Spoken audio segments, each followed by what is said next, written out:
Hi and welcome back to video 3 in this series for the Mini Musicianship course. Today we're going to be doing the Highland Pony Song, which is in the style of a Scottish folk song. One way to ensure you're ready to play this piece is by familiarizing yourself with the triads of G major. So namely G, B, and D, the one chord, and also C, E, and G, the 4 chord, and then D, F sharp, and A, or the 5 chord. The other chords that exist in this song are F major, which is strange because G major doesn't have an F major chord in it. More on that later. But so if you want to practice that one as well, F, A, C. And practice those broken as well.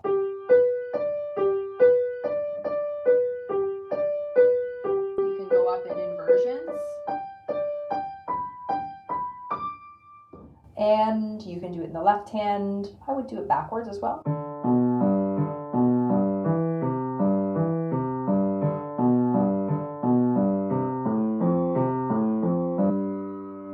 And that'll give you a really good solid foundation for playing this song. If you count this song in 2, you're going to get a really nice lilt to your playing. So I do suggest counting it in 2 as opposed to 6. And if you listen to the first 8 measures of the melody,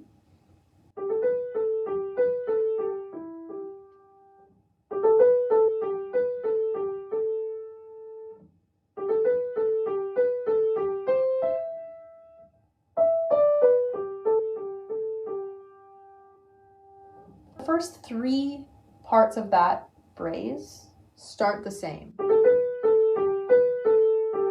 And then there's a little bit of a different ending on each one.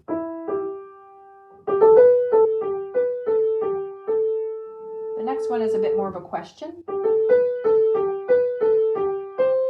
It's also the high point in the phrase.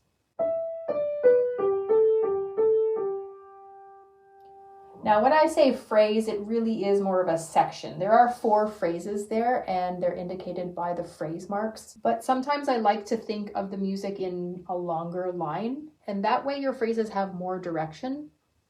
So in this case, I'm thinking about getting from the very first measure over to measure 8, and what my playing is going to say in that time. If I just think of it in the small phrases, that are actually only 2 measures each, it's going to sound a little bit more fragmented and it's not going to have as much forward momentum. The pedal is definitely forgiving in this song. I put suggestions for what I think, which is 1 pedal per bar mostly, so that it's not too hard to coordinate the playing.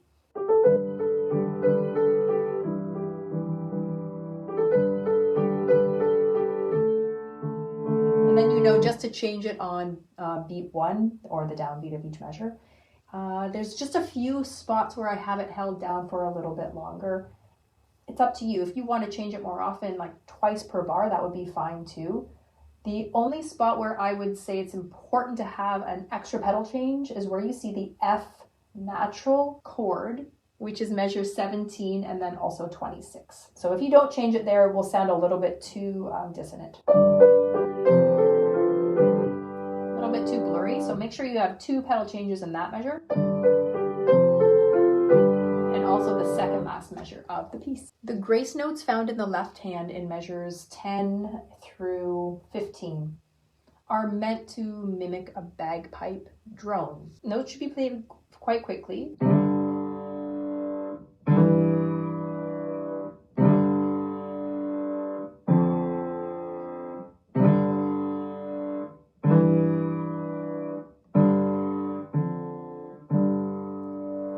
Those in there just to give it a bit of a Scottish flair. So here's what it sounds like with the right hand.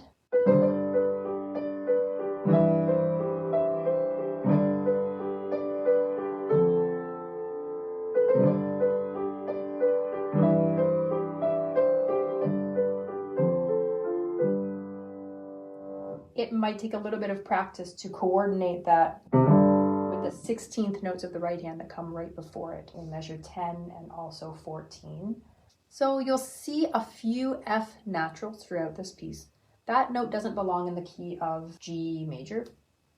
F sharp is in the key signature, not F natural. But I used F natural here and there to add a little bit of a modal sound, I guess.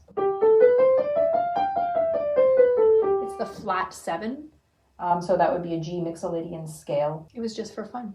There's no other reason. So that's the reason the F natural is there. Just adds a little bit of color, and sometimes I don't like the harmonies to be too predictable. The last 4 measures in the right hand are a little bit tricky. They might need a little bit of practice, but the good thing is the notes are the same. So there's an octave jump. So hop up an octave and then back down. And then there's a cross. I would practice this in chunks myself.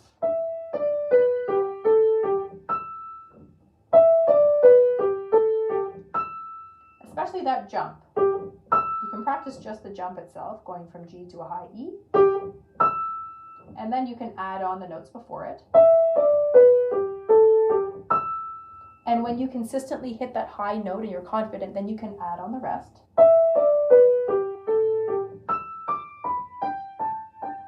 You might need a little bit of extra time to get up to the top, and that's okay too. It's okay, take a smidge of a second just to find yourself, and then it comes back down again. Oh, see, I missed it. It's tricky because you're going from a thumb to a 5. So from the bottom of your hand to the top of your hand. I'll play Highland Pony Song for you now and try to listen to some of the things that I talked about in this video.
That's all for today. We'll see you in the next video.